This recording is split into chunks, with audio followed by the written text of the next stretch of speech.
अफ़गानिस्तान में इस वक्त तोरखम की जो सरहद है, वहाँ पर ताहिर दावड़ साहब की जो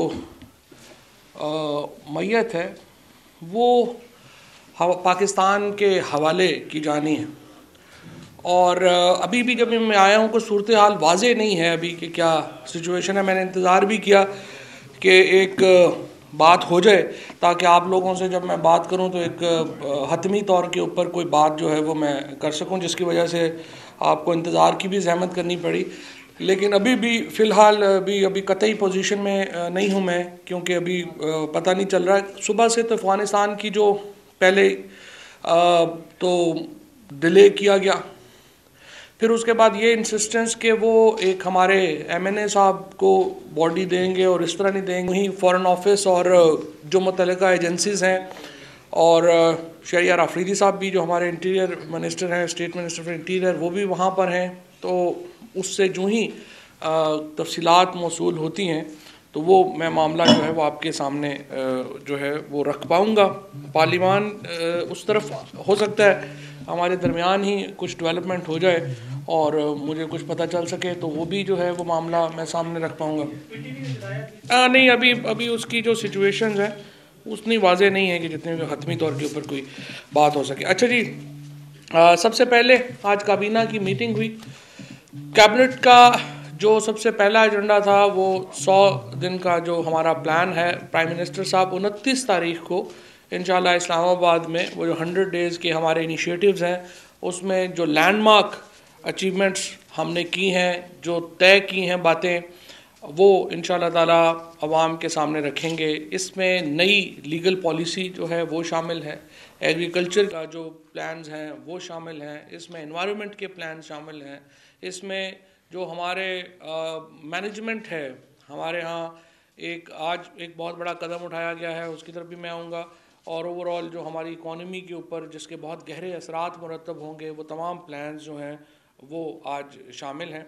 और इसके ऊपर इंशाल्लाह 29 तारीख को प्राइम मिनिस्टर साहब जो हैं वो एक कर्टन रेजर देंगे और ये एक लैंडमार्क होगा पाकिस्तान की तारीख़ में कि किसी और हुकूमत ने 100 दिनों में ये इसके करीब भी नहीं पहुँचे जो इंशाल्लाह तहरीक इंसाफ की हुकूमत ने जो है वो किया है। इसके बाद एक्सट्रेडिशन जो थी उसके ऊपर एक ख़ातून है अफशीन बख्श, ये डेनमार्क से, ये इनको जो है इनकी 2 बच्चियां थीं, हिरा और दुआ ताहिर, हिरा ताहिर और दुआ ताहिर। ये बच्चियां जो हैं इनको डैनिश कोर्ट की रूलिंग के बरक्स पाकिस्तान लेके आईं, तो उनकी एक्सट्रेडिशन का मामला जो था वो दरपेश था।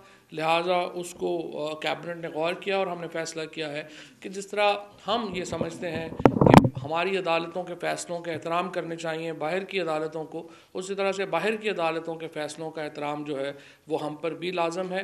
एक मजिस्ट्रेट साहब जो हैं वो यहाँ पे पहले एक प्रिलिमिनरी इंक्वायरी करेंगे और उसके बाद इसकी जो अप्रूवल है वो दी गई है।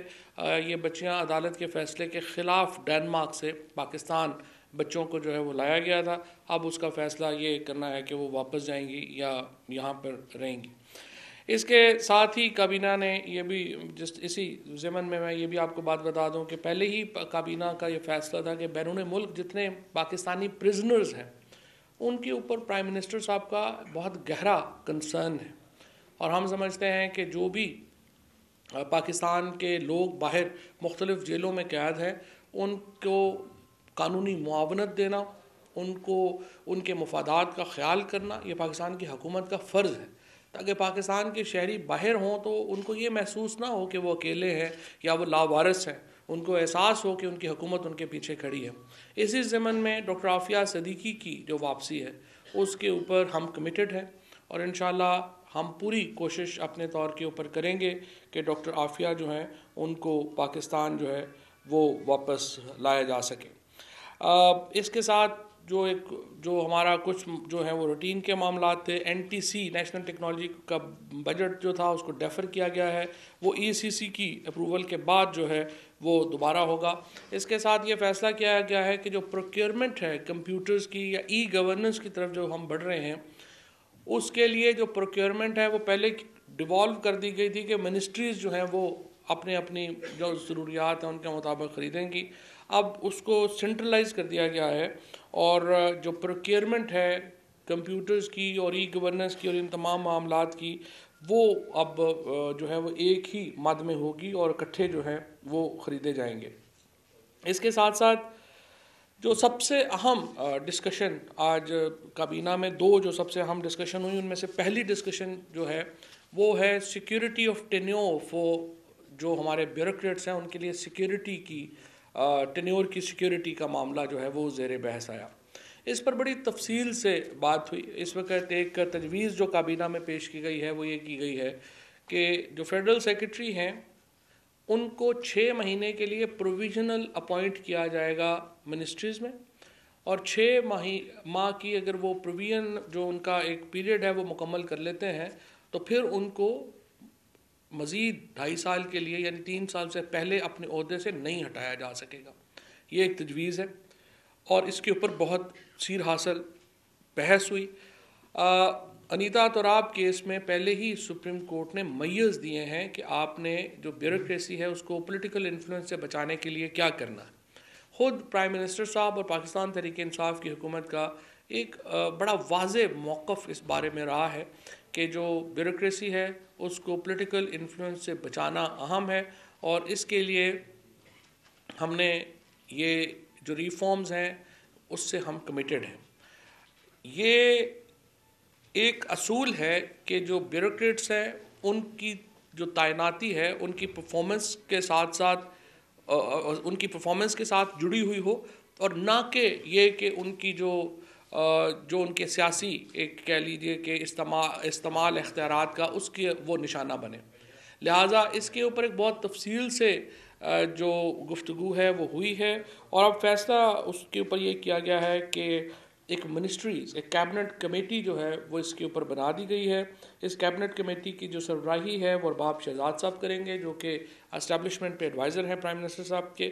इसके साथ उस कमेटी में परवेज़ खटक साहब होंगे, शेख रशीद साहब होंगे, डॉक्टर इशरत हुसैन साहब होंगे और मखदूम खुसरो बख्तियार साहब होंगे। ये कमेटी ये जो टेन्योर है उसके मामलात को गौर से देखेगी और फिर कैबिनेट में ये पेश किया जाएगा कि किस तरीके से इनको जो है वो आगे इनका जो अपॉइंटमेंट का जो तरीक़ाकार है और उससे पहले ना हटाए जाने का जो इशू है वो कैसे किया जाए। इलियास खान साहब को पीटीडीसी का जो 3 महीने के लिए एक्टिंग चार्ज एमडी का जो है वो दिया गया है। एससीसीपी के जो कमिश्नर्स हैं वो अपॉइंट किए गए हैं आज। और लेकिन इससे पहले मैं एक बहुत ही अहम तरीन पॉलिसी फ़ैसला किया गया है। पीटीआई के मंशूर का एक बहुत बड़ा जो हिस्सा था वो ये था कि जो स्टेट ओन्ड इंटरप्राइजेज़ हैं उनको किस तरह से सहारा दिया जाए। हमारे यहाँ पीआईए है, स्टील मिल है, उसके बाद ये बाकी बेशुमार जो ऑर्गेनाइजेशंस हैं, आपको 193 कंपनियाँ हैं इस वक्त हुकूमत पाकिस्तान की जो मुख्तलिफ मसाइल का शिकार है। उनमें से बहुत सारी कंपनियां हैं जो इटर्नली लॉस में हैं। तो सवाल ये था कि इनका क्या किया जाए। इनको आप प्राइवेटाइज भी नहीं कर सकते फौरी तौर के ऊपर, आप इनको फौरी तौर के ऊपर जो है वो उनकी बहाली के लिए क्या काम किया जाए। तो एक रेवोल्यूशनरी जो डिसीजन है वो किया गया है तहरीक इंसाफ के मंशूर के मुताबिक। पाकिस्तान सरमाया कंपनी, सरमाया पाकिस्तान कंपनी एक इनकॉर्पोरेट की जाएगी। इस कंपनी के जो बोर्ड ऑफ गवर्नर्स हैं उसके सरबराह प्राइम मिनिस्टर साहब होंगे, 3 वफाकी वज़रा इसके बोर्ड ऑफ गवर्नर्स में होंगे, लेकिन 7 बोर्ड जो मेंबरान हैं बोर्ड ऑफ गवर्नर के उनको प्राइवेट सेक्टर से लिया जाएगा। यानी प्राइमरीली इसके जो कंपनियां हैं 193 कंपनियां जो हुकूमत पाकिस्तान की हैं उनके ऊपर से जो सरकार का इन्फ्लुएंस है उसको मिनिमाइज़ कर दिया जाएगा और टॉप प्रोफेशनल्स जो हैं वो इस कंपनी के बोर्ड ऑफ गवर्नर्स में लिए जाएंगे। और उसके बाद ये फ़ैसला ये जो कंपनी है ये इन तमाम कंपनीज़ को देखेगी। उसके बाद वो कैबिनेट को अपनी सिफारिशात पेश करेगी और कैबिनेट इन कंपनीज़ को मौजूदा कंट्रोल से, जो कि आमतौर के ऊपर आपको पता है सरकार का कंट्रोल है उसमें लगे हुए हैं, वहाँ से निकाल के सरमाया पाकिस्तान कंपनी में डालेंगे। और वो ये एग्जैक्टली ये मॉडल फॉलो किया गया है जो सिंगापुर और मलेशिया में था, और उसी मॉडल के मुताबिक इसको इन कंपनीज़ को आगे जो है वो प्रोफेशनली रन करने का फ़ैसला जो है वो किया गया है। इसके अलावा यूरिया की जो मसाइल, अभी हमारे खाद के जो मसाइल चल रहे हैं यूरिया के, उनको बड़ी कैबिनेट ने बड़े गौर से देखा है। और जो फ़िलहाल उसकी कीमतों में इजाफे की वजह नहीं है, होना नहीं चाहिए, लेकिन फिर भी 50,000 टन यूरिया जो है वो फौरी तौर के ऊपर इंपोर्ट करने का फ़ैसला किया गया है ताकि एक इस्तेहकाम आए मार्केट में इस सिलसिले में। और उसके साथ साथ आज जिस तरह से प्राइम मिनिस्टर साहब ने वादा किया था, और परसों मैंने वादा किया था प्राइम मिनिस्टर साहब की हदायत के ऊपर कि मीडिया के जो वाजबात हैं उनको फौरी तौर के ऊपर रिलीज़ कर दिया जाएगा। तो आज काबीना ने इस सिलसिले में जो वफाक की तरफ से, या सिर्फ वफाक के तकरीबन 23 करोड़ रुपया, 22-23 करोड़ रुपया का टोटल जो हमारी एलोकेशन है, वो आज हमने ये जो फंड्स हैं वो रिलीज़ करने का फ़ैसला किया है, जिससे मीडिया की जो फौरी तौर के ऊपर उनको एक जो फौरी रिलीफ जो है वो मिलेगी। और हमारी उम्मीद यही है, प्राइवेट बिजनेसेस हैं, हम डायरेक्ट तो नहीं कर सकते कि आप क्या करें अपने बिज़नेस के साथ, लेकिन हमारी ख्वाहिश यही होगी कि मीडिया के जो ओनर्स हैं, मालिकान हैं, वो जो आम वर्कर है मीडिया का उसका ख्याल करें और अपना बिज़नेस मॉडल जो है उसको भी ज़ाहिर उनको रीडू करने की ज़रूरत है। मैंने पहले भी अर्ज़ किया था, इन द लॉन्ग रन ये नहीं हो सकता कि मीडिया के कंपनियां ये तसव्वुर करें कि हुकूमत हमें पैसे दे और हम उनके पैसों से मीडिया हाउसेस चलाएं। ये कोई बिज़नेस मॉडल नहीं है, ना ही ये चल पाएगा। इसलिए इसको आपको अपने बिज़नेस मॉडल्स को रीडू करना पड़ेगा। हम सिर्फ अपने जो वर्कर्स हैं, हमारे जो दोस्त यहाँ पर सारे जो बहुत कह लें कि कम तनख्वाहों में भी मीडिया के साथ अपने फ़राइज़ अंजाम दे रहे हैं। हमारी कामयाबी है पाकिस्तान की, जिसके ऊपर हम हमारा सर फ़ख्र से बुलंद है दुनिया में, कि यहाँ पर एक बड़ा वाइब्रेंट मीडिया है, यहाँ पर एक बहुत ताकतवर मीडिया है। और इसकी मीडिया की आज़ादी जो है वो पाकिस्तान की चंद बड़ी कामयाबियों में से एक है, जिसको हम प्रिजर्व करना चाहते हैं। लेकिन इसका कोई बिज़नेस मॉडल भी जो है वो आपको बनाना पड़ेगा। ये नहीं हो सकता कि हम सारे सिर्फ इस बात के ऊपर बैठे रहें कि गवर्नमेंट ऑफ पाकिस्तान ही हमें पैसे देगी तो फिर ही जो है वो हम इसके ऊपर आगे चल सकेंगे। वीट क्या जो है, हमारे यहाँ गंदम जो है उसकी जो कीमत है वो 1300 रुपया पर मन जो है वो बरकरार रखी गई है। हमारे पास इस वक्त 1 मिलियन टन वीट जो है वो एक्सेस में है, और उसको फौरी तौर के ऊपर काबीना ने हदायत की है कि उसके बारे में कोई पॉलिसी वज़ा की जाए कि वो जो वीट है वो हमने उसको किस तरह से डिस्पोज ऑफ करना है, हमने उसको किस तरह से जो आगे ले कर के चलना है। ये आज के चंद अहम फैसले थे जिसके ऊपर काबीना ने बात की है और अपने फ़ैसले किए हैं। आखिर में जो है वो काबीना ने कि में ये बात भी ज़ेर बहस आई कि किस तरह से आज जो चेयरमैन सेनेट ने मेरे बारे में ये एक रूलिंग दी, उसके ऊपर कोई भी मुतमईन नहीं है। प्राइम मिनिस्टर साहब ने वाज़ेह तौर पे कहा है कि किसी को भी हक़ नहीं पहुंचता कि वो फाकी वज़रा को इस तरह से ह्यूमिलिएट करे। और जो ये मामला है ये तो मेरी समझ से ही बालातर है कि किस तरह से आज चेयरमैन सेनेट इस नतीजे पे पहुँचे।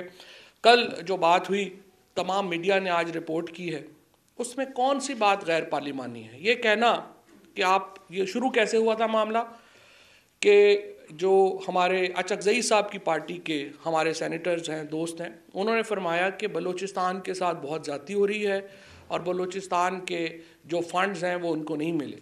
तो मैंने ये पॉइंट आउट किया कि तकरीबन 4.2 ट्रिलियन रुपया, तकरीबन 42,000 करोड़ रुपया बलूचिस्तान में गया है। 5 साल आप खुद गवर्नमेंट में थे। सवाल ये पैदा होता है कि ये पूछने का हक़ तो हमें है कि वो पैसा किधर गया? क्या पाकिस्तान के साथ एक इकनॉमिक टेररिज्म नहीं किया गया? ये जब फजलुर रहमान साहब या नवाज शरीफ साहब या जरदारी साहब पिछले 10 सालों में जो पाकिस्तान के ऊपर जिन लोगों की पॉलिसीज़ रही हैं, हमारी तो नहीं रही हैं, इन लोगों की रही हैं, तो सवाल ये है कि जो अरब हार रुपया नीचे गया वो किधर खर्च हुआ? हमारे हालात तो ऐसे नहीं हैं। तो मुझे समझ ये नहीं आता कि मुशाहिदुल्लाह साहब की तकरीर, जिसमें उन्होंने प्राइम मिनिस्टर साहब के बारे में, ख़ुद मेरे बारे में इंतहाई गलीज़ ज़ुबान इस्तेमाल की, वो तो माफ़ी उसकी ज़रूरत नहीं है। लेकिन जब हम गरीबों की बात करें, जब हम ये कहें कि जनाब वाला इस दारुल उमरा में उन लोगों की बात भी होनी चाहिए जिनके पास आज दिसंबर में रात बाहर ओढ़ के सोने को कुछ नहीं है, इस पे माफ़ी मांगनी चाहिए। हम जब ये कहें कि जनाब वाला पिछले 10 सालों में इस गरीब कौम का अरब-हार रुपया आपने जिस तरीके से खर्च किया है उसकी भी जवाबदेही होनी चाहिए, तो हमें इस पे माफ़ी मांगनी चाहिए। अगर हम ये कहें कि पाकिस्तान के साथ एक बाकायदा मुआशी दहशत गर्दी का शिकार रहा है पाकिस्तान, क्या हमें इसके ऊपर भी माफ़ी मांगनी चाहिए?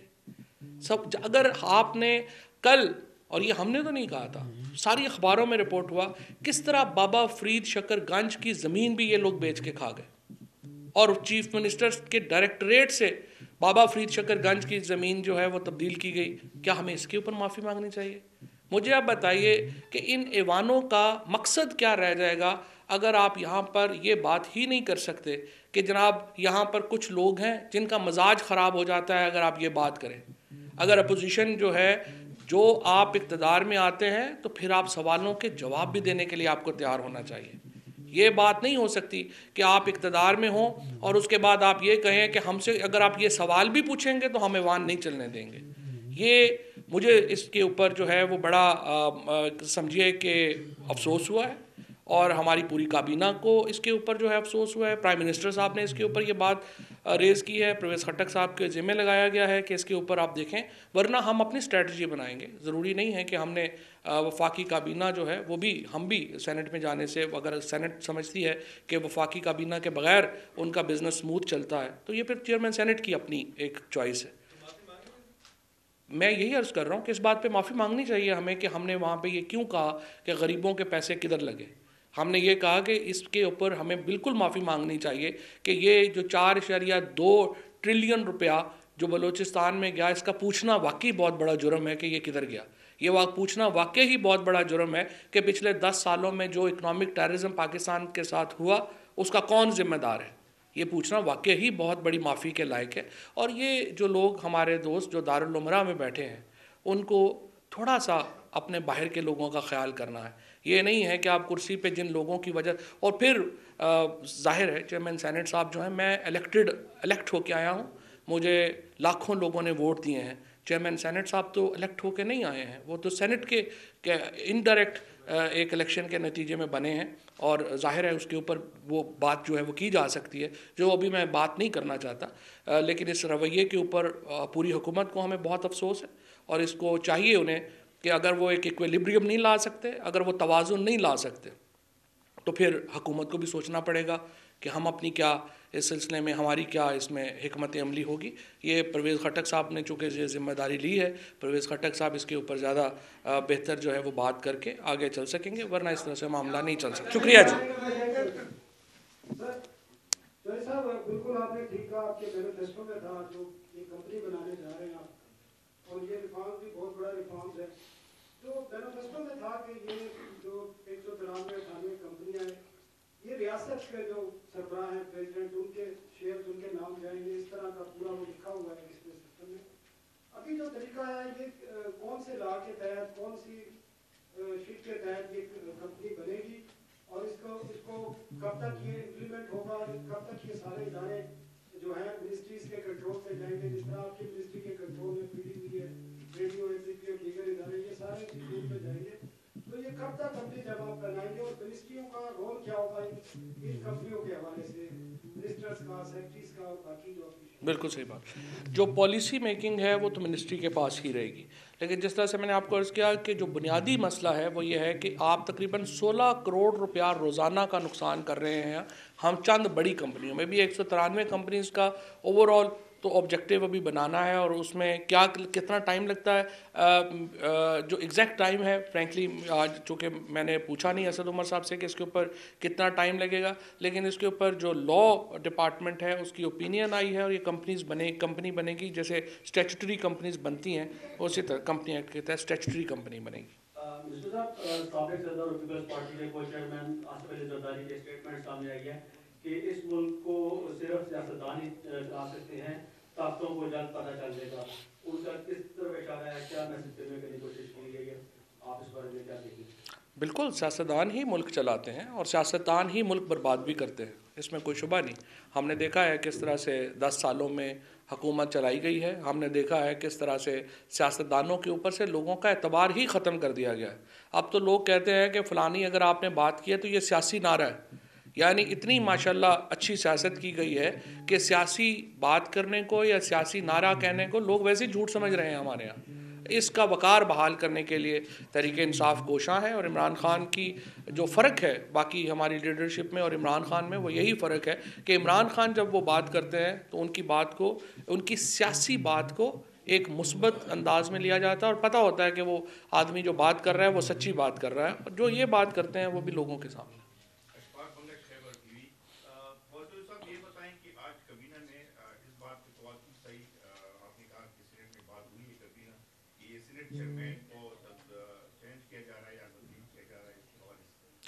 नहीं, फ़िलहाल ऐसी नौबत नहीं आई है, तब्दील करने की बात अभी नहीं आई है।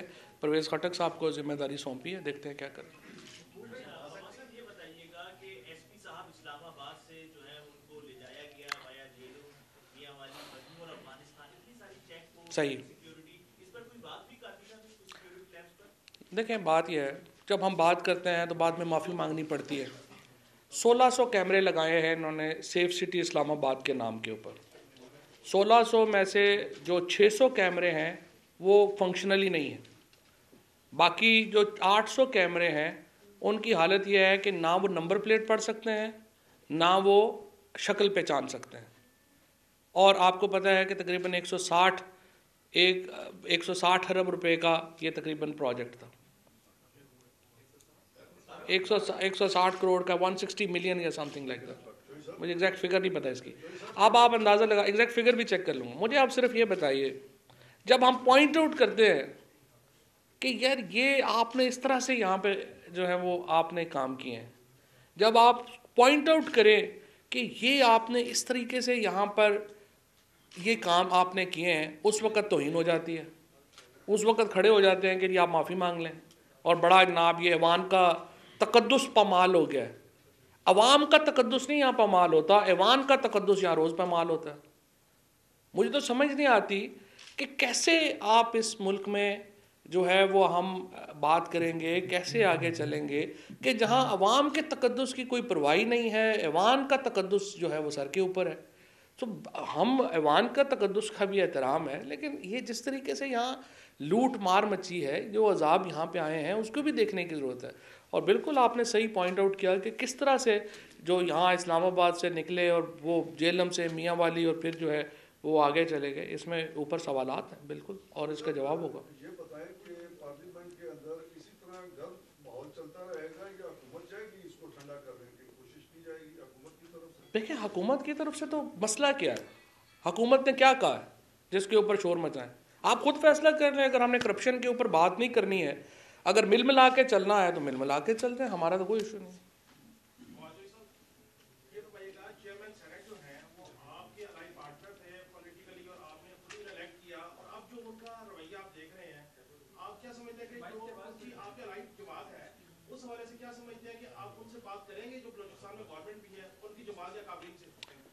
मेरा ख्याल है उनके रवैये से फ़िलहाल उनकी अपनी जमात भी मुतमईन नहीं है, और ज़ाहिर है उनको अपने रवैये में तब्दीली लाना पड़ेगी।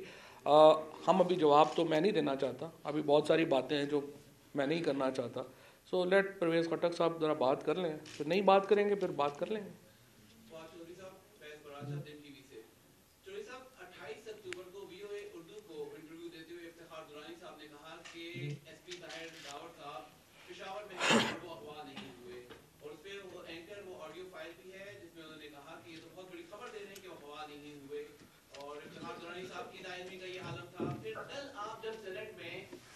अपनी स्टेटमेंट दे रहे थे तो आपने कहा कि ये सेंसिटिव मामला है और हम इस पे बात नहीं करना चाहते, लेकिन इमीडिएटली बात वो अफगान हुकाम की जानिब से भी और फॉरेन ऑफिस की जानिब से भी कंफर्मेशन आ गई कि ताहिर दावर की डेड बॉडी मिल गई है और ये सारा मामला हुआ है।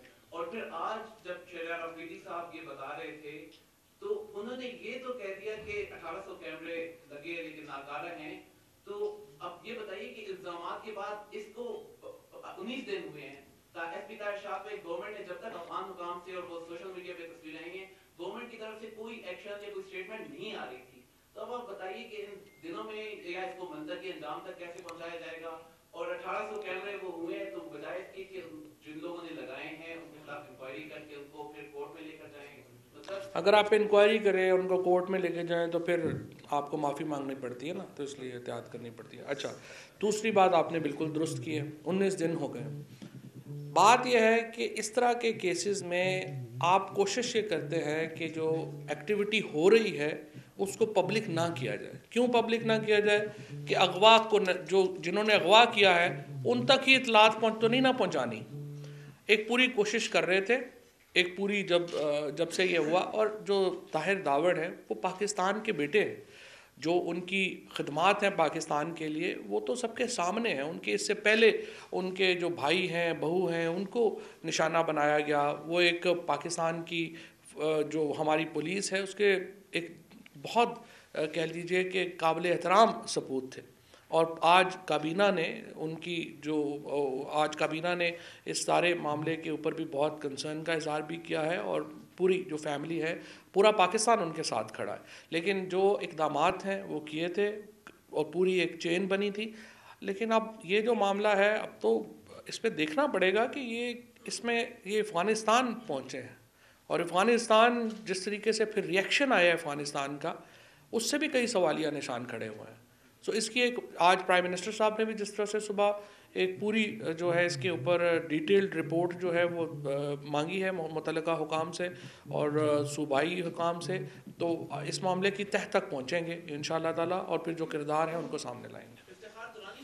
दुरानी साहब को जब उन्होंने किया था, उनको यही कंफर्मेशन दी गई थी कि वो हैं। ज़ाहिर दुरानी साहब ने तो जो पेशावर पुलिस है उसकी जो एक इंटेलिजेंस रिपोर्ट है उसके ऊपर बात की थी, वो उस हवाले से उन्होंने बात की थी। चौधरी साहब, ज़ुबैर खान जीएनएन से सवाल ये है कि ज़ुबैर कहाँ है? अच्छा,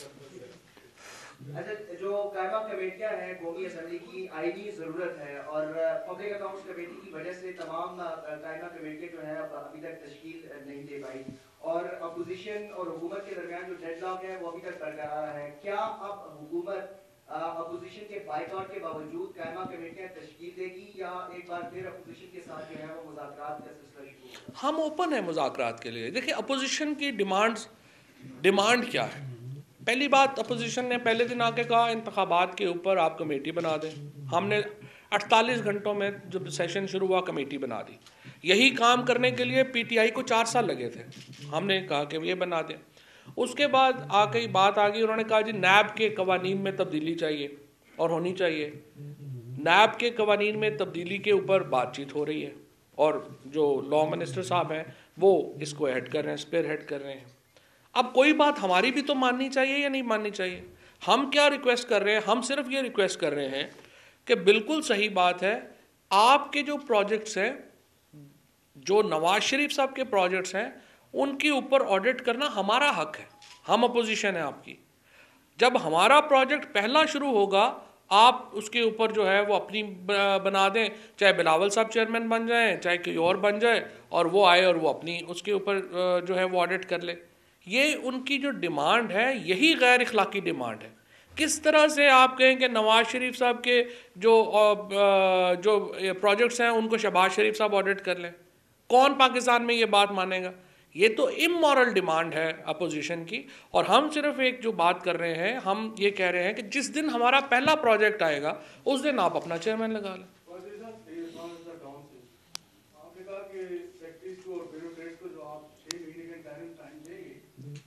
उनको आप रेगुलाइज करेंगे तो 6 महीने तक उनके ऊपर तलवार लटकी रहेगी कि कहा जो पीटीआई के हिमायती बन जाएंगे, क्या आप क्योंकि अगर वो अगर आपकी हिमायत नहीं करते तो क्या उनको उनके ओहदे से हटा देंगे या चेंज कर देंगे? तो 6 महीने का टाइम क्यों रखा गया?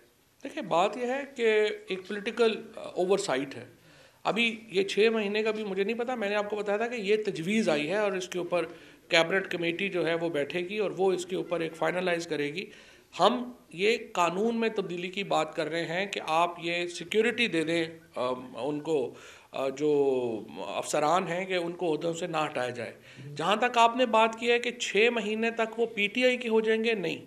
6 महीने तक उन्होंने हमारी पीटीआई को या जो भी हुकूमत है उसको लोगों ने वोट उनकी पॉलिसी के लिए दिए हैं ना। लेट्स से अगर हम जीत के आए हैं, हम अपनी पॉलिसी इम्प्लीमेंट करने के लिए जीते हैं। ये तो नहीं है कि हमें लोगों ने वोट दिए हैं कि हम जो है एक दूसरे की शक्लें देखते रहेंगे। ज़ाहिर है हमें हमारी पॉलिसी के लिए वोट दिए हैं, अगर हम अपनी पॉलिसी इम्प्लीमेंट नहीं कर सकते तो फिर ज़ाहिर उसका तो कोई फ़ायदा नहीं है ना।